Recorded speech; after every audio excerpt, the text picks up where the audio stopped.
Hello students, welcome back to my channel Rachna's creation. कच्ची से कलम तक मैं हूँ रचना और आज है हमारे प्री के टेस्ट सीरीज का डे 3 यानी टेस्ट नंबर 3 है आज।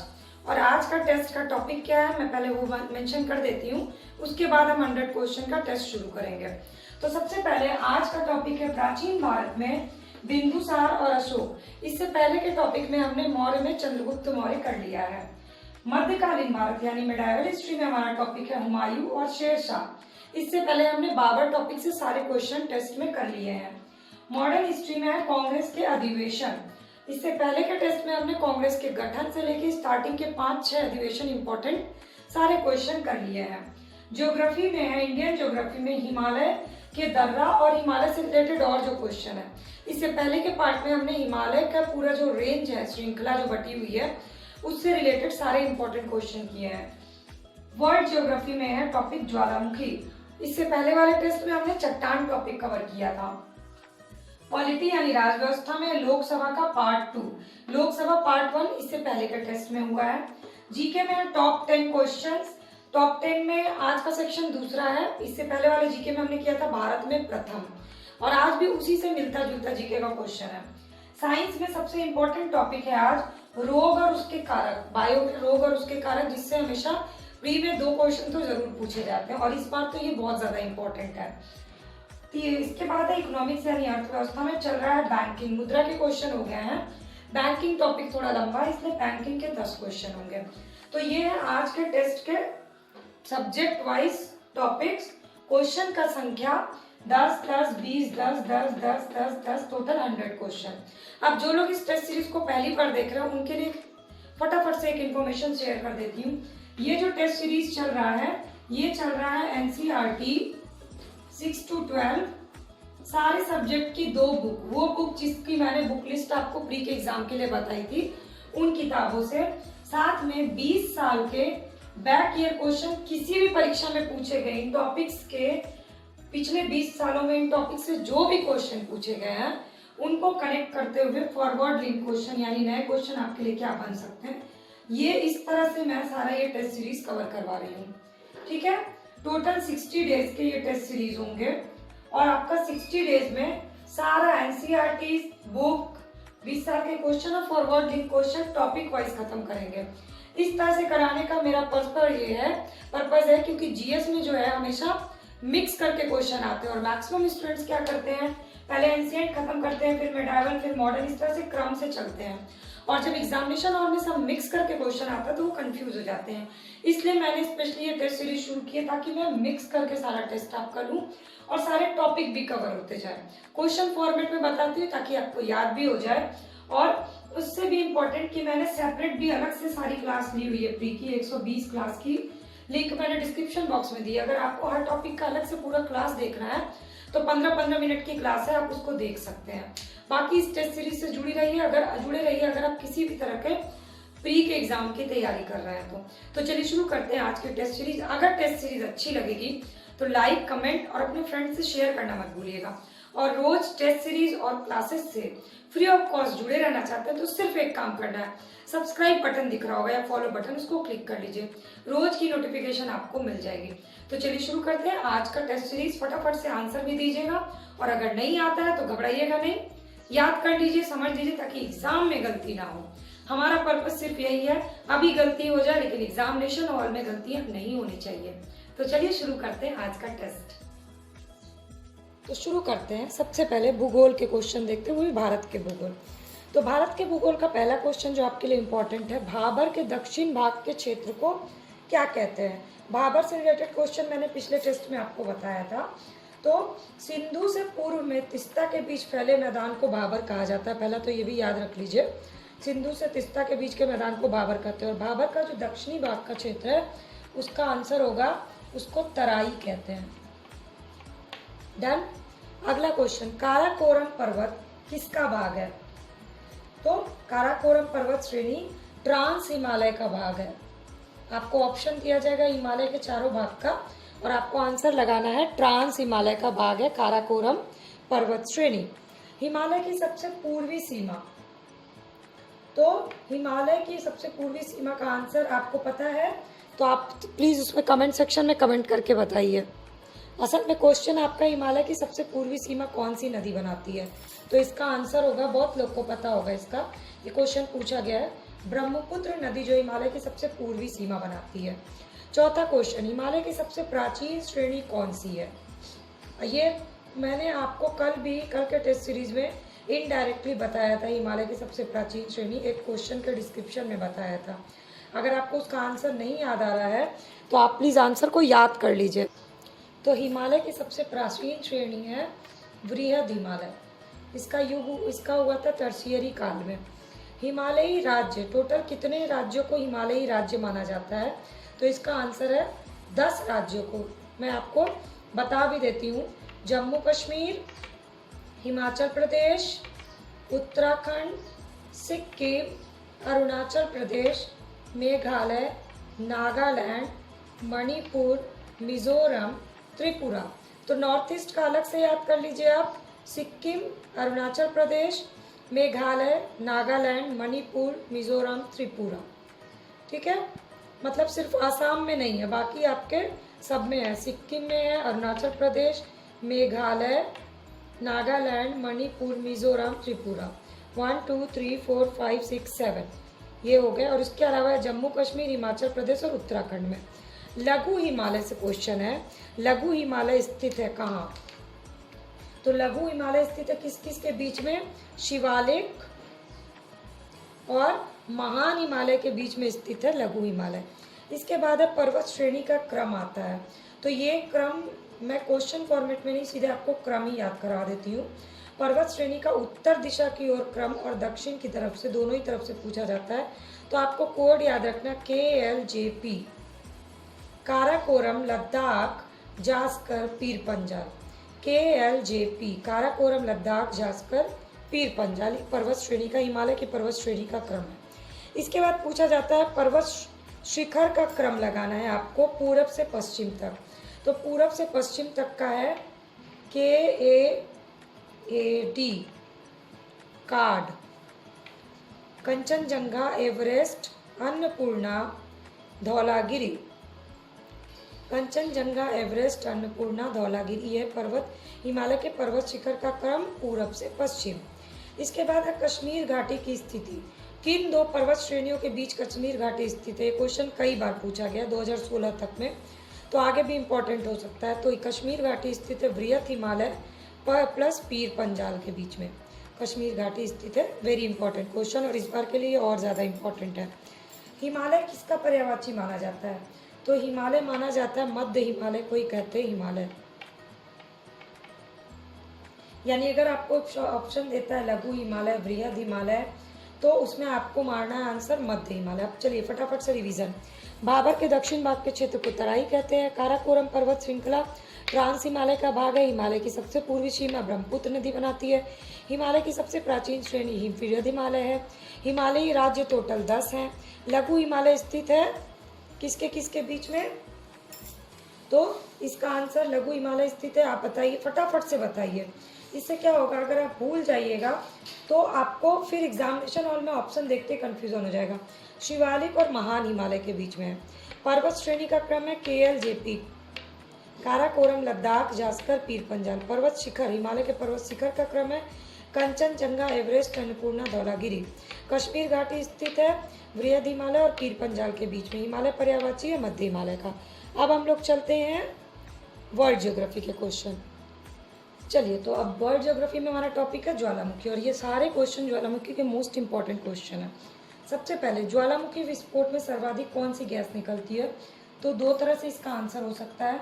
एक तो आंसर होगा H2O, या फिर ऑप्शन में देगा जलवाष्प। दोनों सेम है, लेकिन आपको याद होना चाहिए जलवाष्प, ज्वालामुखी, और ये क्वेश्चन पूछा जा चुका है। जलवाष्प या H2O सबसे ज़्यादा निकलता है। भूगर्भ में स्थित तरल पदार्थ, जब ज्वालामुखी विस्फोट होता है उस समय जो भूगर्भ है उसमें स्थित तरल पदार्थ को क्या कहा जाता है, उसको कहा जाता है मैग्मा। ओके, वैसे तो ज्वालामुखी विस्फोट से और भी चीज़ें गैस निकलती हैं, जैसे कार्बन डाइऑक्साइड, सल्फर डाइऑक्साइड और H2O, ये 3 प्रमुख गैस है, लेकिन सबसे ज़्यादा मात्रा में जलवाष्प निकलती है, इसलिए मैंने आपको बता दिया। अब इसके बाद और उससे लावा भी निकलता है, ये आपको पता है, लेकिन मैग्मा इंपॉर्टेंट है। ज्वालामुखी की अंतिम अवस्था को क्या कहते हैं? Very important question. ज्वालामुखी की अंतिम अवस्था को क्या कहा जाता है? तो धुआंरे। जब धुआंरे निकलने लगे तो समझ जाइए कि ज्वालामुखी अपनी अंतिम अवस्था में। गंधक युक्त धुआंरे को क्या कहा जाता है? गंधक युक्त धुआंरों को कहा जाता है सोलफ तारा। अब ये क्वेश्चन आपको उलट के भी पूछ सकता है। सोलफ तारा क्या है? 4 ऑप्शन देगा।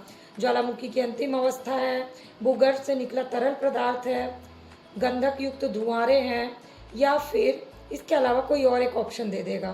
तो आपको पता होना चाहिए गंधक युक्त धुआंरे जो ज्वालामुखी से निकलती है वही है सोलफ तारा। संसार का सर्वाधिक सक्रिय ज्वालामुखी। तो संसार का सर्वाधिक सक्रिय ज्वालामुखी है किलाउ। ये क्वेश्चन पूछा गया है। किलाउ कहाँ है? अमेरिका में है, हवाई द्वीप पर किलाउ। अगला चेंज होता है क्वेश्चन कि आकार की दृष्टि से सबसे बड़ा और सक्रिय ज्वालामुखी कौन है? इन दोनों में कंफ्यूज मत होइएगा। सर्वाधिक सक्रिय है किलाउ, लेकिन आकार की दृष्टि से अगर पूछता है, जो कि पूछा जा चुका है, तो इसका आंसर होगा आकार की दृष्टि से पृथ्वी पे सबसे बड़ा सक्रिय ज्वालामुखी हवाई द्वीप पर ही स्थित मोना लोआ। जगह वही है, बस ज्वालामुखी का नाम चेंज है। ठीक है। इसके बाद ये आता है मैचिंग। ये सारे जो है सक्रिय ज्वालामुखी हैं। Mount Etna, Stromboli, Ojos और बैरन। आपको जगह याद रखना। माउंट एटला जो है वो इटली में है। इटली के सिसिली द्वीप पर है माउंट एटना सक्रिय ज्वालामुखी। इसके बाद आता है स्ट्रॉम वैली। स्ट्रॉम वैली भूमध्य सागर में, सिसिली में ये भी है, भूमध्य सागर, ये भी सिसिली के उत्तर में लिपारी द्वीप पर स्थित है और ये भी सक्रिय ज्वालामुखी है। तीसरा है Ojos del Salado. Ojos del Salado. Ojos del Salado है चिली और अर्जेंटीना के सीमा पर। ओजोस डेल सलाडो है चिली और अर्जेंटीना की सीमा पर। और बैरन जो है वो अपने अंडमान निकोबार पर है। और ये चारों क्या है? 2 का क्वेश्चन इससे हुआ। Mount Etna, Stromboli, Ojos और बैरन, ये चारों सक्रिय ज्वालामुखी हैं। दूसरा क्वेश्चन आपको ये जगह का मैचिंग करने आ सकता है। इसके बाद 18वां क्वेश्चन देखिए, द फ्यूजी ऑफ अमेरिका किसको कहा जाता है? माउंट सेंट हेलेंस, इसी को कहा जाता है फ्यूजी ऑफ अमेरिका। इसके नाम से ये जो है ये प्रसुप्त ज्वालामुखी अमेरिका का। तो इसलिए आपको याद रखना है माउंट सेंट हेलेंस जो कि अमेरिका में, इसको कहा जाता है फ्यूजी ऑफ अमेरिका, जो कि प्रसुप्त ज्वालामुखी है। अगला किलिमंजारो, चिम्बराजो, पोपा और को। जगह भी बता देती हूँ और बता देती हूँ कि ये जो है ये मृत ज्वालामुखी है। तो सबसे पहले किलिमंजारो देख लीजिए। किलिमंजारो कहाँ पर है? किलिमंजारो है आपका अफ्रीका में। चिम्बराजो है म्यांमार में, सॉरी इक्वेडोर में। इक्वेडोर का है किलिमंजारो। ये अमेरिका का है किलिमंजारो, इक्वेडोर का है चिम्बराजो, पोपा है म्यांमार का, और ईरान का है Koh Sultan. Kilimanjaro Africa, Chimborazo Ecuador, Popa Myanmar, को ईरान। और ये सब क्या है? मृत ज्वालामुखी। तो 4 मृत ज्वालामुखी इंपॉर्टेंट है, 4 सक्रिय ज्वालामुखी इंपॉर्टेंट है। अब अगला सबसे इंपॉर्टेंट क्वेश्चन, ज्वालामुखी उद्गार नहीं होते हैं। किस जगह पे ज्वालामुखी उद्गार नहीं होता है? ऑप्शन दिया जाएगा, आपको याद रखना है कि बाल्टिक सागर में ज्वालामुखी उद्गार नहीं होता है। ठीक है। तो ये हो गया फिर से फटाफट से रिवीजन। ज्वालामुखी विस्फोट सर्वाधिक कौन सी गैस निकलती है? H2O। भूगर्भ में स्थित तरल पदार्थ को क्या कहते हैं? मैग्मा। ज्वालामुखी की अंतिम अवस्था क्या होती है? धुआंरे। गंधक युक्त धुआंरों को क्या कहते हैं? सोलफ तारा। संसार का सर्वाधिक सक्रिय ज्वालामुखी किलायू अमेरिका। आकार की दृष्टि से बड़ा और सक्रिय मोना लोआ अमेरिका। माउंट एटना कहाँ है? ये Mount Etna, Stromboli, Ojos और बैरन, ये सक्रिय ज्वालामुखी है। Mount Etna Italy, Stromboli भूमध्य सागर, ओजोस डेल सलाडो चिली और अर्जेंटीना, और Barren Andaman Nicobar. The Fuji of America किसको कहा जाता है? माउंट सेंट हेलेंस को। किलिमंजारो, चिम्बराजो, पोपा और को क्या है? मृत ज्वालामुखी है। कहाँ है? Africa, Chimborazo, Ecuador, Popa Myanmar, को इटली, ईरान। ज्वालामुखी उद्गार नहीं होते बाल्टिक सागर में। चलिए अब हम लोग चलते हैं पॉलिटी के क्वेश्चन की तरफ। जैसा कि मैंने स्टार्टिंग में ही बताया था टेस्ट सीरीज शुरू होने से पहले कि जब तक कोई भी टॉपिक अच्छे से कवर नहीं हो जाएगा, खासकर जो मोस्ट इंपॉर्टेंट शुरू के 7 टॉपिक मैंने बताया, तब तक हम तेज़ी से आगे नहीं बढ़ेंगे। तो पॉलिटी में लोकसभा एक ऐसा टॉपिक है जिससे बहुत सारे क्वेश्चन बनते हैं और हड़बड़ाहट में 2 टेस्ट में हम उसको ख़त्म नहीं कर सकते। तो जब तक लोकसभा बहुत अच्छे से कवर नहीं हो जाएगा तब तक हम अगले टॉपिक पे नहीं बढ़ेंगे। इसलिए आज का टॉपिक फिर से लोकसभा है। तो लोकसभा के इससे पहले के क्वेश्चन बाकी के टेस्ट सीरीज में 2 में है। अब आगे चलते हैं संविधान संशोधन से रिलेटेड। संविधान के क्वेश्चन है आपका इसमें, संविधान के किस संशोधन ने लोकसभा के सदस्यों की संख्या 525 से बढ़ा के 545 कर दी गई? तो इसका आंसर है 31वां संशोधन, 3131। ठीक है, 31वां संशोधन था लोकसभा के सदस्यों की संख्या बढ़ाने से संबंधित, और ये अधिकतम संख्या सदस्यों की संख्या 25 से घटा के 20 की गई थी। इसी तरह से धीरे धीरे करके पूरा इतिहास है इसका, और 31वें संशोधन के दौरान 545 कर दी गई। अब आंग्ल भारतीय समुदाय से क्वेश्चन आते हैं। आंग्ल भारतीय समुदाय, लोकसभा में आंग्ल भारतीय समुदाय से सदस्य मनोनीत करने की शक्ति किसके पास है? कौन मनोनीत करता है? तो इसका आंसर है भारत का राष्ट्रपति। आर्टिकल भी याद कर लीजिए 331, 31वां संशोधन और 331 दोनों को कनेक्ट करके आप याद कर सकते हैं। 2 सदस्य आंग्ल भारतीय समुदाय से मनोनीत किए जाते हैं। अब इसका अगला क्वेश्चन देखिए, पूछ लिया है आंग्ल भारतीय समुदाय की चर्चा के उनका प्रतिनिधित्व संविधान के किस अनुच्छेद में है? अगला इंपॉर्टेंट क्वेश्चन का आंसर मैंने पहले ही बता दिया आपको। तो भारतीय संविधान के अनुच्छेद 333 के अनुसार किसी भी राज्य के राज्यपाल की राय से उस राज्य की विधानसभा में आंग्ल भारतीय समुदाय का प्रतिनिधित्व आवश्यक है, और उसमें उसका प्रतिनिधित्व पर्याप्त नहीं है। ठीक है, तो 333 में इनकी चर्चा की गई और राष्ट्रपति नियुक्ति करेगा, इसकी चर्चा है 331। अब अगला क्वेश्चन है 7वां और 31वां संविधान संशोधन किस चीज से संबंधित है? एक तरह से ये इनडायरेक्टली दूसरी तरह से भी क्वेश्चन पूछा गया है, तो दोनों ही तरह से मैं आपको बता देती हूँ। क्वेश्चन पूछा गया है निम्नलिखित संविधान संशोधन में से कौन से राज्यों से निर्वाचित होने वाले लोकसभा के सदस्यों की संख्या में वृद्धि करने से संबंधित है? तो आंसर है 7वां और 31वां। अब अगर आपसे पूछता है 7वां और 31वां संविधान संशोधन किस चीज से संबंधित है, तो लोकसभा के सदस्यों की संख्या में वृद्धि करने से संबंधित है। अब अगला क्वेश्चन, लोकसभा का कोरम कुल सदस्य संख्या का कितना होता है? ये इसकी चर्चा आर्टिकल 100 में। लोकसभा या राज्यसभा का कोरम कुल सदस्य संख्या का 1/10 भाग होता है। ठीक है, तो कोरम होगा 1/10 भाग। संघीय क्षेत्रों को प्रतिनिधित्व से संबंधित क्वेश्चन है। तो क्वेश्चन है संघीय क्षेत्रों का प्रतिनिधित्व प्राप्त है, तो संघीय क्षेत्रों को प्रतिनिधित्व प्राप्त है संसद के दोनों सदन में, मतलब संसद के दोनों सदन में संघीय क्षेत्र को प्रतिनिधित्व प्राप्त है। राज्यसभा के सदस्यों की अधिकतम संख्या 250 और संघीय क्षेत्र में दिल्ली में 3 और पुडुचेरी को 1 राज्यसभा में प्रतिनिधित्व प्राप्त है। सेम इसी तरह लोकसभा में सदस्य संख्या 552, जिसमें 20 सदस्य जो है वो संघीय क्षेत्र से आते हैं, इसलिए आपको इसको याद रखना है। अब अगला क्वेश्चन है, एक एमपी की सीट को रिक्त घोषित किया जा सकता है यदि वह सदन में लगातार कितनी अवधि के लिए अनुपस्थित रहे? तो अगर 2 माह तक अनुपस्थित रहता है, यानी ऑप्शन आपको 60 दिन भी दे सकता है, तो प्लीज कंफ्यूज मत होइएगा। 60 दिन या 2 माह देगा, तो आपको याद रखना है कि अगर 2 माह या 60 दिन तक एमपी अनुपस्थित रहता है तो उसकी सीट को रिक्त घोषित किया जाएगा। किस लोकसभा का कार्यकाल 6 वर्ष तक चला? Very important question. तो ये था, इसका आंसर था 5वीं। लोकसभा का कार्यकाल 6 वर्ष चला, 1971 से 1977। ये क्वेश्चन पूछा जा चुका है, इसलिए ईयर भी मेंशन कर रही हूँ ताकि आपका फॉरवर्ड लिंक क्वेश्चन भी तैयार हो जाए। 1971 से 1977। लोकसभा का स्पीकर, अब लोकसभा के स्पीकर से क्वेश्चन बहुत सारे मैंने पिछली वीडियो में बताए थे। अगला क्वेश्चन है, भारत में लोकसभा का स्पीकर या अध्यक्ष को क्या किया जाता है? मनोनीत किया जाता है, चयनित किया जाता है, निर्वाचित किया जाता है, नियुक्त किया जाता है? तो आर्टिकल 93 के अनुसार लोकसभा के स्पीकर को चयनित किया जाता है। ठीक है। तो 93 में कहा गया कि लोकसभा यथाशीघ्र अपने 2 सदस्यों को अपना अध्यक्ष और उपाध्यक्ष चुनेगी। जब जब अध्यक्ष या उपाध्यक्ष का पद रिक्त होगा तब तब लोकसभा किसी अन्य सदस्य को चुन लेगी। चूज, इंग्लिश में चूज शब्द होगा, चयनित के लिए चूज होगा। कौन पद की शपथ नहीं लेता है? निम्नलिखित में से कौन अपने पद की शपथ नहीं लेता? आंसर होगा इसका, मैं ऑप्शन नहीं बता रही ताकि कोई कंफ्यूजन ना हो, लोकसभा का स्पीकर या अध्यक्ष।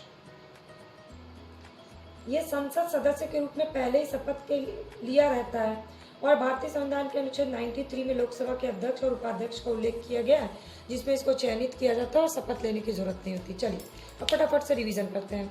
संविधान संशोधन, लोकसभा के सदस्य संख्या से संबंधित संविधान संशोधन कौन सा था? तो आंसर क्या है? 31वां संविधान संशोधन। और इसमें क्या किया गया था? इसमें संविधान सदस्यों की संख्या बढ़ा दी गई थी, अधिकतम संख्या की गई थी। ये है 30वां संशोधन, 525 से 545। आंग्ल भारतीय समुदाय कौन नियुक्त करता है? नियुक्त राष्ट्रपति करता है, 331 आर्टिकल। आंग्ल भारतीय समुदाय का उल्लेख किसमें है? 333 में। 7वां और 31वां संशोधन किस चीज से संबंधित है? लोकसभा में सदस्य संख्या से संबंधित है। लोकसभा का कोरम कितना होना चाहिए? 1/10। संघीय क्षेत्रों को प्रतिनिधित्व दोनों सदन में प्राप्त है। एमपी कितने दिन अनुपस्थित रहेगा तो उसकी भंग होगी सीट? 2 माह या 60 दिन। किस लोकसभा का कार्यकाल 6 वर्ष चला? 5वीं। लोकसभा का स्पीकर को क्या किया जाता है? चयनित किया जाता है। कौन है जो पद की शपथ नहीं लेता है? लोकसभा का स्पीकर। अब हम लोग चलते हैं मुद्रा एंड बैंकिंग पे, बैंकिंग के इंपॉर्टेंट क्वेश्चन देखते हैं। अब आपको एक रिक्वेस्ट कर रही हूँ, अभी तक ये वीडियो देख रहे हैं तो प्लीज़ लाइक बटन को प्रेस करिए, अपने फ्रेंड से इस वीडियो को शेयर करिए, कमेंट करके मुझे अपने डाउट्स, अपने क्वेश्चन, अपने व्यूज़ की वीडियो कैसी लगी ज़रूर बताइए। चैनल के सब्सक्राइब या फॉलो बटन को क्लिक कर लीजिए ताकि रोज़ की क्लास की वीडियो अपडेट आपको सबसे पहले मिल जाए। चलिए अब आगे बढ़ते हैं। मेरा ख्याल है इकोनॉमिक्स का सेक्शन जो है ना वो मैक्सिमम स्टूडेंट्स के लिए टफ होता है और खासकर ये मुद्रा एंड बैंकिंग का टॉपिक तो होता ही है मुश्किल।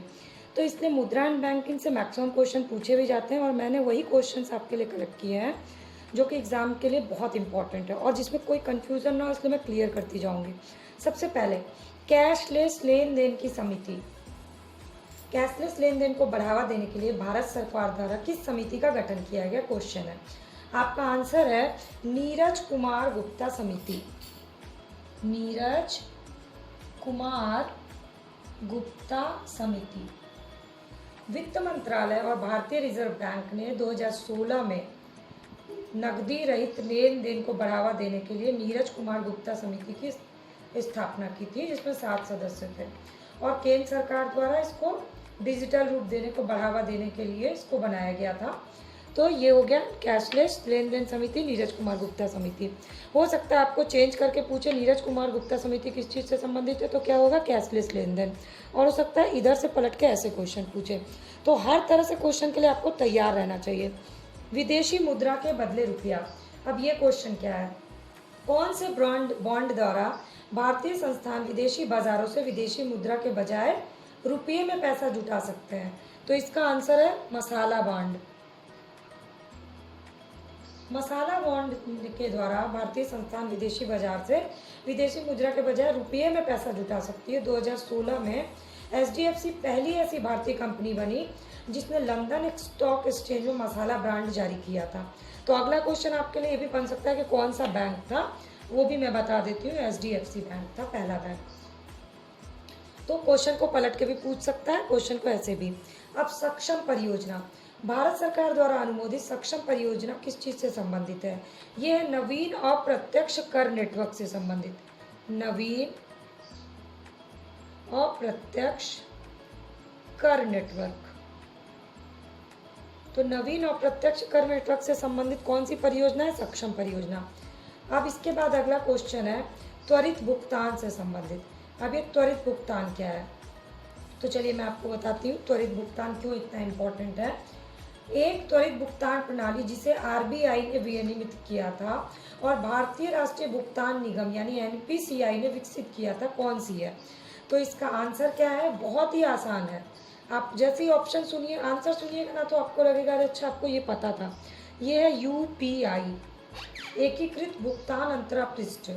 यानी यूनिफाइड पेमेंट इंटरफेस। यूनिफाइड हो सकता है यूपीआई का फुल फॉर्म भी पूछे, तो यूनिफाइड पेमेंट इंटरफेस है, ये एक त्वरित भुगतान प्रणाली है। इसके बाद है स्वदेशी भुगतान प्रणाली कौन सी है? भारतीय राष्ट्रीय भुगतान निगम एनपीसीआई द्वारा 2011 में विकसित स्वदेशी भुगतान प्रणाली पर आधारित एटीएम कार्ड को क्या बोलते हैं? तो इस एटीएम कार्ड का नाम है रुपे कार्ड। सबने सुना होगा, RUPAY रुपे कार्ड, यह है स्वदेशी भुगतान प्रणाली। ठीक है। अगला क्वेश्चन, आरबीआई की मानक ब्याज दर, इससे रिलेटेड क्वेश्चन है। तो आरबीआई की मानक ब्याज दरों का निर्धारण कौन करता है? तो ये करता है एमपीसी, मौद्रिक नीति समिति, मॉनेटरी पॉलिसी कमिटी, यही करता है आरबीआई की ब्याज दरों का निर्धारण, एमपीसी। नया पैसा कब पैसा बन गया? तो नया पैसा एक अलग वर्ड है और पैसा एक अलग वर्ड है। तो नया पैसा को पैसा कब बनाया गया? इसका आंसर है 1964 में। दार्शनिक मुद्रा प्रणाली, भारत में दार्शनिक मुद्रा प्रणाली कब शुरू की गई? 1957 में। तो बेसिकली 1957 में दार्शनिक मुद्रा प्रणाली यानी दशमलव प्रणाली शुरू हुई और 1957 से 1964 तक टकसाल से उत्पादित पैसा को नया पैसा कहा गया और 1964 में नया पैसा को बदल के नया शब्द हटा दिया गया और सिर्फ पैसा कर दिया गया। इसलिए दोनों क्वेश्चन इंपॉर्टेंट है। बीट कॉइंस क्या है? बीट कॉइंस है एक आभासी मुद्रा यानी वर्चुअल करेंसी, और इस बार इसके लिए आपके लिए ये इम्पोर्टेंट है। तो बीट कॉइंस से इम्पोर्टेंट, ये एक इलेक्ट्रॉनिक भुगतान प्रणाली है, ये एक आभासी मुद्रा है। दोनों ही ऑप्शन आपके सही है। अगर इलेक्ट्रॉनिक भुगतान प्रणाली पूछता है तो भी और आभासी मुद्रा पूछता है तो वो भी। तो आपको ऑप्शंस को बहुत गौर से पढ़ना होता है, खासकर इकोनॉमिक्स में। विदेशी मुद्रा जिसमें त्वरित प्रवास होता है, जिसमें त्वरित प्रवास की प्रवृत्ति होती है, उसे क्या कहते हैं? उसको कहते हैं गर्म मुद्रा। ये बीपीएससी में पूछा गया है 2015 में और ये इम्पॉर्टेंट है। गर्म मुद्रा, विदेशी मुद्रा जिसमें त्वरित प्रवास की प्रवृत्ति होती है, उसको हॉट मनी कहते हैं। तो अब फटाफट से रिवीजन करते हैं। कैशलेस लेन देन समिति का नाम है नीरज कुमार गुप्ता समिति। विदेशी मुद्रा के बदले रुपया मिलता है मसाला बॉन्ड के द्वारा। सक्षम परियोजना संबंधित है नवीन अप्रत्यक्ष कर नेटवर्क से। त्वरित भुगतान प्रणाली है यूपीआई। स्वदेशी भुगतान प्रणाली है रुपे कार्ड। आरबीआई की मानक ब्याज दर निर्धारित करता है एमपीसी। नया पैसा को पैसा बोला गया 1964 से। दशमलव मुद्रा प्रणाली शुरू हुई 1957 से। बीट कॉइंस क्या है? एक आभासी मुद्रा। विदेशी मुद्रा जिसमें त्वरित प्रवास की प्रवृत्ति होती है उसको कहते हैं गर्म मुद्रा। ठीक है। और अभी ये टॉपिक कंप्लीट नहीं हुआ, अभी इससे बहुत क्वेश्चन बचे हैं, तो हड़बड़ाइएगा नहीं। टेस्ट सीरीज से कंटिन्यू रहेगा, आपका ये टॉपिक बहुत अच्छे से कवर हो जाएगा और गारंटी मैं दे रही हूँ कि 60 दिन में आपका प्री पूरा अच्छे से तैयार करवा दूंगी। एक भी अनइम्पॉर्टेंट क्वेश्चन नहीं करवाऊंगी, जो भी करवाऊंगी बिल्कुल इंपॉर्टेंट क्वेश्चन कराऊंगी ताकि आपका टाइम वेस्ट ना हो, क्योंकि तैयारी में सबसे इंपॉर्टेंट होता है हमारा टाइम। इसमें सबसे ज़्यादा क्वेश्चन पूछे जाते हैं रोग और उनके कारण से रिलेटेड। ठीक है। तो रोग और उनके कारण इस बार वैसे भी बहुत इंपॉर्टेंट है। तो सबसे पहले मलेरिया। मलेरिया किससे फैलता है? मतलब मलेरिया का कारण दिया जाएगा, जीवाणु, विषाणु, प्रोटोजोआ, इस तरह से ऑप्शन दिए जाएंगे आपको। तो आपको पता होना चाहिए मलेरिया जो है ना वो प्रोटोजोआ से होता है। ठीक है, परजीवी से होता है। मलेरिया किस अंग को प्रभावित करता है ये भी है। तो मलेरिया का प्रभावित अंग है तिल्ली को प्रभावित करता है हमारे। कुनैन किस चीज़ की दवा है? कुनैन दवा है मलेरिया की। ओके। तो मलेरिया रोग जो है ना उसकी दवा है कुनैन, और भी 2 दवा है, 2-3, लेकिन उसमें कुनैन ज़्यादा इंपॉर्टेंट है। डीपीटी टीका किसको किसको कवर करता है? तो डीपीटी टीका कवर करता है डिप्थीरिया, काली खांसी और टिटनेस।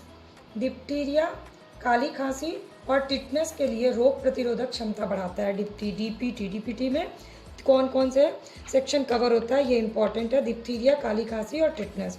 इसके बाद कालाजार। कालाजार से कौन सा अंग प्रभावित होता है और किससे होता है? तो कालाजार से प्रभावित होता है हमारा अस्थि मज्जा, और किससे होता है? ये भी होता है प्रोटोजोआ से। टिटनेस किससे होता है और किस अंग को प्रभावित करता है?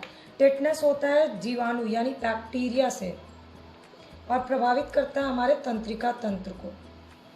क्षय रोग। क्षय रोग हमारे प्रभावित करता है फेफड़ा को और किससे होता है? बैक्टीरिया या जीवाणु से होता है। तो जीवाणु जनित रोग है क्षय रोग, जीवाणु जनित रोग है टिटनस। एड्स किससे होता है? तो एड्स होता है वायरस से, और इस बार ये इम्पॉर्टेंट है, ठीक है। और ये प्रभावित करता है हमारे प्रतिरक्षा प्रणाली को, यानी WC को प्रभावित करता है। पोलियो किससे होता है? पोलियो भी वायरस जनित रोग है। और पोलियो किसको प्रभावित करता है? गला, रीढ़ की हड्डी और नाड़ी संस्थान को। इतना इंपॉर्टेंट नहीं, बस वायरस वाला रोग है पोलियो, ये पता होना चाहिए। मेनिंजाइटिस, ये दिमागी बुखार, ये प्रभावित करता है मस्तिष्क को, और ये भी होता है वायरस से।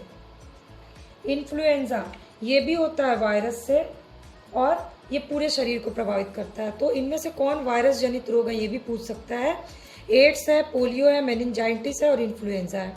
इनमें से कौन जीवाणु या बैक्टीरिया जनित रोग है? टेटनस और क्षय रोग। और इनमें से कौन प्रोटोजोआ जनित रोग है? तो मलेरिया, कालाजार, ठीक है। और DPT किसको किसको कवर करता है? डिप्थीरिया, काला खांसी और टिटनस को। ये 10 क्वेश्चन रोगों से जुड़े हुए, और ये टॉपिक अभी ख़त्म नहीं हुआ है, ये टॉपिक अभी और चलेगा, क्योंकि इससे काफ़ी क्वेश्चन पूछे जाते हैं। और टीकाकरण कार्यक्रम करेंगे हम लोग, प्रमुख स्वास्थ्य कार्यक्रम करेंगे, रोगों से संबंधित और बहुत सारे क्वेश्चन हैं। तो प्लीज़ इस पूरी सीरीज़ को ज़रूर देखिएगा। अब हम चलते हैं हिस्ट्री की तरफ। तो ये है प्राचीन भारत, और प्राचीन भारत में हमारा चल रहा है सबसे इम्पोर्टेंट टॉपिक मौर्यकाल। मौर्यकाल में हमने चंद्रगुप्त मौर्य कर लिया है, आज करेंगे। तो क्वेश्चंस हैं, सबसे पहले आगे पढ़ते हैं, जो पिछले टेस्ट सीरीज से आगे का क्वेश्चन करते हैं, कहानी के साथ कंप्लीट होता जाएगा इस तरह से आपका क्वेश्चन। पुष्यगुप्त द्वारा सिंचाई के बांध के निर्माण का उल्लेख कहाँ मिलता है? अब सौराष्ट्र यानी गुजरात प्रदेश में चंद्रगुप्त मौर्य के प्रांतीय राज्यपाल थे पुष्यगुप्त, उसके द्वारा सिंचाई के बांध के निर्माण का उल्लेख मिलता है रुद्रद्रामन के जूनागढ़ अधिलेख में, ठीक है। इसके बाद अमित्र चेट किसे कहा जाता है? बहुत बेसिक क्वेश्चन है, लेकिन तब भी मैं बता दे रही हूँ ताकि कोई कंफ्यूजन ना रहे। बिंदुसार को कहा जाता था अमित्र चेट, और अमित्र चेत, अमित्र घाट, ये इसका मतलब होता था शत्रुओं का नाश करने वाला। तो अगर पूछता है कि शत्रुओं का नाश करने वाला किसको कहा जाता था, तो भी उसका आंसर बिंदुसार होगा। बिंदुसार के समय में कहाँ पर विद्रोह हुआ था जिसको दबाने के लिए अशोक गया था? इसका आंसर है तक्षशिला में विद्रोह हुआ था, जिसे दबाने कौन गया था? अशोक गया था। बिंदुसार के समय में अशोक कहाँ का था, मतलब उपराजा या वायसराय था? तो इसका आंसर है अवंती या उज्जैनी। त्रिविध आयाम क्या है? त्रिविध आयाम जो है ना, वो धम्म से रिलेटेड है, जिसमें है सहिष्णुता, उदारता और करुणा। सहिष्णुता, उदारता और करुणा को मिला के जो बनता है उसको बोलते हैं त्रिविध आयाम। त्रिविध आयाम किस चीज से संबंधित है? अशोक के धम्म से संबंधित है। अशोक के अलावा देवनाम प्रिय और किसे उपाधि किसने धारण की थी? तो दशरथ ने की थी, अशोक का पौत्र दशरथ ने। इससे एक और क्वेश्चन बन गया कि देवनाम प्रिय उपाधि किसने धारण की थी? अशोक ने भी। अशोक के समय कौन सी बौद्ध संगीति हुई थी? तीसरी बौद्ध संगीति हुई थी, जिसके अध्यक्ष कौन थे? मोगलीपुत्र थे, पाटलिपुत्र में हुई थी, ये भी याद ही कर लीजिए आप। अशोक को पूर्ण रूपेण बौद्ध किसके प्रभाव में होकर के अशोक बन गया? तो ये भी आंसर है मोगलीपुत्र तिस्त के प्रभाव में आकर अशोक पूर्ण रूपेण बौद्ध बन गया। अशोक को बौद्ध धर्म में दीक्षा किसने दी थी? तो उपगुप्त नामक भिक्षु ने अशोक को बौद्ध धर्म में दीक्षा दी थी। मौर्य वंश में कौन कौन से शासक बौद्ध धर्म से संबंधित थे? तो एक तो अशोक और दूसरा दशरथ। चलिए फटाफट से रिवीजन करें। पुष्यगुप्त द्वारा सिंचाई का उल्लेख रुद्रदामन के जूनागढ़ अभिलेख। अमित्र चेट कहा जाता था बिंदुसार को। बिंदुसार के समय में विद्रोह हुआ था तक्षशिला में, जिसे दबाने गया था अशोक। बिंदुसार के समय अशोक कौन था शासक? उपराजा अशोक कहाँ का था? अवंती का। त्रिविध आयाम किससे संबंधित है? धम्म से संबंधित है, सहिष्णुता, उदारता और करुणा। अशोक के अलावा देवनाम प्रिय उपाधि कौन धारण किया था? दशरथ। अशोक के समय कौन सी बौद्ध संगति हुई? तीसरी, पाटलिपुत्र में। अशोक को पूर्ण रूपेण बौद्ध किसके प्रभाव से बना? मोगलीपुत्र से। बौद्ध धर्म में दीक्षा किसने दी अशोक को? उपगुप्त ने। कौन कौन बौद्ध धर्म, मौर्य वंश में बौद्ध धर्म से संबंधित है? अशोक और दशरथ। चलिए अब चलते हैं मेडाइवल हिस्ट्री। चलिए तो मेडाइवल में अभी बाबर का कुछ क्वेश्चन बचा था, उसको कवर करते हुए हुमायूं तक आएंगे। पहले है क्वेश्चन सरेपुल। सरेपुल के युद्ध में पराजित किया था बाबर ने किसको? तो इसका आंसर है शैबानी खां को पराजित किया था। 1501 में हुआ था सरेपुल का युद्ध बाबर और शैबानी खां के बीच में, जिसमें शैबानी खां हार गया था, और इसी युद्ध में तुलगमा पद्धति का प्रयोग किया था शैबानी खान ने बाबर के विरुद्ध। ये सारे क्वेश्चन मैंने पिछले उसमें बताया था। पानीपत में बाबर की जीत का प्रमुख कारण क्या था? तो पानीपत में बाबर की जीत का प्रमुख कारण था उसकी सैन्य कुशलता। आपको ऑप्शन दिया जाएगा तुलगमा प्रथा, अफगानों की आपसी फूट, उसकी घुड़सवार सेना, सैन्य कुशलता। तो आंसर होगा सैन्य कुशलता। कब हुआ था, उससे रिलेटेड जो भी क्वेश्चन थे पिछले टेस्ट में। प्रथम बार तोप का प्रयोग, किस युद्ध में एक पक्ष के द्वारा प्रथम बार तोप का उपयोग किया गया, तो ये है पानीपत का युद्ध। प्रथम पानीपत का युद्ध एक पक्ष के द्वारा प्रयोग किया गया था। 2 बंदूकती थे बाबर के तोपों का संचालन करने के लिए, अली कुली और मुस्तफ़ा। बाबर ने जिहाद की घोषणा किस युद्ध में की थी, तो बाबर ने जिहाद की घोषणा की थी खानवा। तो वो कर लीजिए, कोडिंग बना लीजिए कि खाना खा के उसने जिहाद घोषित कर दिया। इसके बाद जहीरुद्दीन मोहम्मद बाबर, भारत के मुगल शासक बनने पर जहीरुद्दीन मोहम्मद ने अपना नया नाम क्या रखा था, तो अपना नया नाम रखा था बाबर। ये बाबर के इंपॉर्टेंट क्वेश्चन थोड़े बचे थे, वो कंप्लीट करा दिया। अब बाबर के कितने पुत्र थे, बाबर के थे 4 पुत्र, कामरान, अस्करी, हिंदाल और हुमायूं। ठीक है। हुमायूं के प्रमुख एक के बाद चुनार दुर्ग। हुमायूं ने चुनार दुर्ग पे प्रथम आक्रमण कब किया था, 1532 ईस्वी में, और 4 महीने तक घेर के रखा, जिसके बाद शेर खान ने हुमायूं की अधीनता स्वीकार कर ली थी। हुमायूं के 4 युद्ध, प्रमुख युद्ध कौन कौन से थे, ये था देवरा, चौसा, कन्नौज और सरहिंद। देवरा, चौसा, कन्नौज और सरहिंद।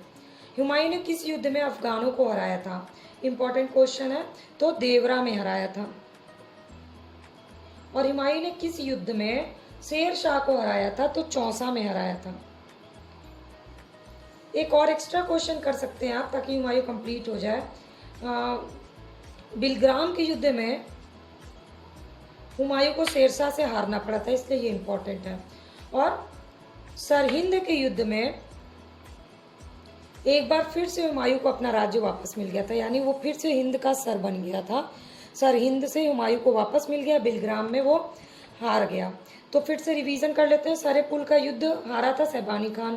पानीपत में बाबर की जीत हुई थी सैन्य योग्यता के कारण। प्रथम बार तोप का प्रयोग हुआ प्रथम पानीपत युद्ध में। बाबर ने जिहाद की घोषणा की खानवा युद्ध के बाद। जहीरुद्दीन मोहम्मद था बाबर का नाम। बाबर के कितने पुत्र थे, 4। चुनार दुर्ग का अटैक किया 1532 में हुमायूं ने किया। हुमायूं के 4 युद्ध, देवरा, चौसा,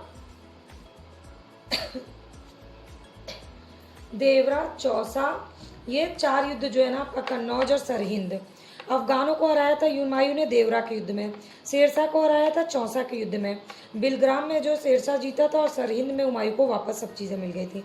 अब चलते हैं हम लोग मॉडर्न हिस्ट्री। मॉडर्न हिस्ट्री में कांग्रेस एक ऐसा टॉपिक है जिसमें मैक्सिमम स्टूडेंट्स अननेसेसरी के फैक्ट्स याद कर लेते हैं, क्योंकि बहुत डीप टॉपिक है, खासकर कांग्रेस के अधिवेशन से संबंधित। तो कांग्रेस का अधिवेशन जो है ना वो ही पूछा जाता है जिसमें कोई किसी चीज़ के लिए वो इम्पोर्टेंट रहा हो। हर अधिवेशन इम्पोर्टेंट नहीं है, ये चीज़ आपको ध्यान रखना होगा। तो मैं उसी अकॉर्डिंग आपको अधिवेशन करवा रही हूँ। तो भारतीय राष्ट्रीय कांग्रेस के जो संस्थापक थे वो क्या थे, असैनिक सेवक, विज्ञानी, सामाजिक कार्यकर्ता या मिलिट्री कमांडर। तो इसका आंसर असैनिक सेवक थे। ये बीपीएससी का क्वेश्चन है, आपको याद होगा।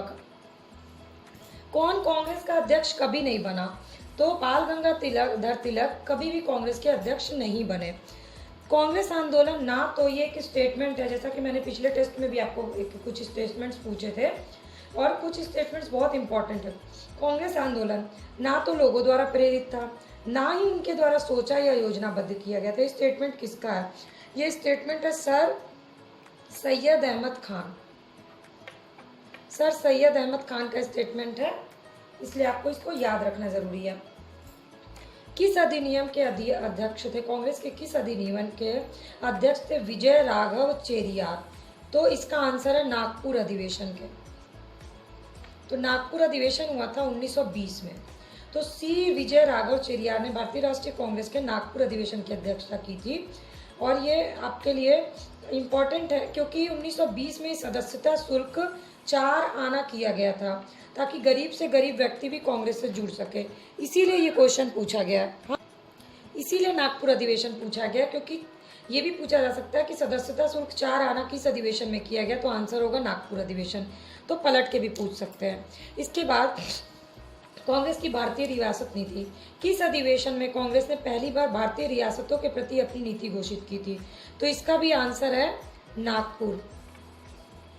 भारतीय राष्ट्रीय कांग्रेस ने नागपुर अधिवेशन में रियासतों के प्रति अपनी नीति घोषणा करते हुए उनके शासकों से मांग की थी कि प्रजा को पूर्ण उत्तरदायी सरकार दी जाए। तो प्रजा को पूर्ण उत्तरदायी सरकार की मांग नागपुर अधिवेशन में की गई। अब आपको समझ में आ जाएगा कि क्यों विजय राघे ये चेरियाल के बारे में क्वेश्चन पूछा गया था। अब 1922 का गया अधिवेशन। तो 1922 में गया में कांग्रेस के अधिवेशन के अध्यक्ष कौन थे? तो ये थे चित्तरंजन दास, CR दास। तो 1922 में जेल से छूटने के बाद CR दास को गया में कांग्रेस का अध्यक्ष घोषित किया गया और सहयोग आंदोलन की समाप्ति के बाद देशबंधु ने सभा प्रवेश कार्यक्रम में जरिए ये सारा कार्यक्रम, इस अधिवेशन में काउंसिल में प्रवेश न लेने का प्रस्ताव पारित हुआ और इसके बाद चित्तरंजन दास ने त्यागपत्र दे दिया था और उन्होंने कांग्रेस के भीतर से ही स्वराज पार्टी की स्थापना की थी। इसीलिए गया अधिवेशन 1922 जो है वो इम्पोर्टेंट है। तो 1922 में गया में अधिवेशन हुआ, CR दास अध्यक्ष हुए और इसी के बाद उन्होंने स्वराज पार्टी की स्थापना की, इसलिए ये हो गया आपके लिए इम्पोर्टेंट। अब समाजवाद को भारत की समस्या का समाधान बताया, किसने बताया और कब बताया, ये क्वेश्चन है। किस भारतीय राष्ट्रीय कांग्रेस के अधिवेशन में जवाहरलाल नेहरू ने समाजवाद को भारत की समस्याओं को हल करने की कुंजी बताई? तो ये था आंसर लखनऊ अधिवेशन। कब हुआ? 1936 में जवाहरलाल नेहरू ने ये स्टेटमेंट दिया था। उन्होंने कहा था कि इसी से हमें मुक्ति मिल सकती है गरीबी, बेकारी और गुलामी से, समाजवाद के थ्रू। लखनऊ 1936। 1938 के कांग्रेस के हरिपुरा अधिवेशन की अध्यक्षता किसने की थी? तो सुभाष चंद्र बोस ने। सुभाष चंद्र बोस का कोड है पूरा और पूरी, यानी हरिपुरा और त्रिपुरी, दो जगह के अधिवेशन की अध्यक्षता उन्होंने की थी। 1938 में हुआ था, गुजरात में है हरिपुरा। ये भी एक क्वेश्चन बन सकता है कि हरिपुरा कहाँ है? गुजरात में है। उसके बाद 1938 के अधिवेशन से रिलेटेड क्वेश्चन। 1938 के लिए भारतीय राष्ट्रीय कांग्रेस का अध्यक्ष किसे चुना गया? तो सुभाष चंद्र बोस को चुना गया था। कम आयु वाले अध्यक्ष कौन थे? कौन सबसे कम आयु के भारतीय राष्ट्रीय कांग्रेस के अध्यक्ष बने? अबुल कलाम आजाद। अब जब ये पूछा गया तो कोई ये भी पूछ सकता है कि कब बने। 1923 में दिल्ली में आयोजित भारतीय राष्ट्रीय कांग्रेस के विशेष सत्र के अध्यक्ष बनाए गए थे और सबसे कम उम्र के अध्यक्ष थे वो।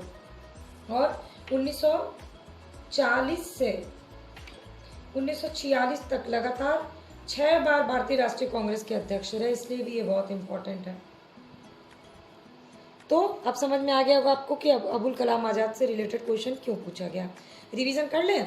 भारतीय राष्ट्रीय कांग्रेस के संस्थापक क्या थे? असैनिक सेवक थे। कौन कांग्रेस का अध्यक्ष कभी नहीं रहा? बाल गंगाधर तिलक। कांग्रेस आंदोलन ना तो लोगों द्वारा किया गया, ये स्टेटमेंट किसका था? तो कांग्रेस आंदोलन ना तो लोगों द्वारा किया गया है, ये एक स्टेटमेंट है बहुत इंपॉर्टेंट, जो दिया गया था सर सैयद अहमद खान के द्वारा। किस अधिनियम की अध्यक्षता चेरियार ने की थी? नागपुर 1920। कांग्रेस भारतीय रियासत नीति की घोषणा किसमें हुई? नागपुर 1920।